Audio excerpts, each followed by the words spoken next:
Good morning. This is Dr. Lavanya, ENT consultant from Durgabai Deshmukh Hospital.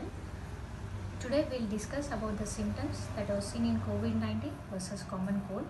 In common cold, usually the patient presents with sneezing, itching sensation in the nose and eyes, running nose and mild headache, and usually these symptoms will reduce with the regular medication. Whereas in COVID-19, the symptoms varies from mild to severe. Here the patient will have dry cough, shortness of breath, loss of taste and smell sensation, and even some people will have diarrhea. These people need medical attention.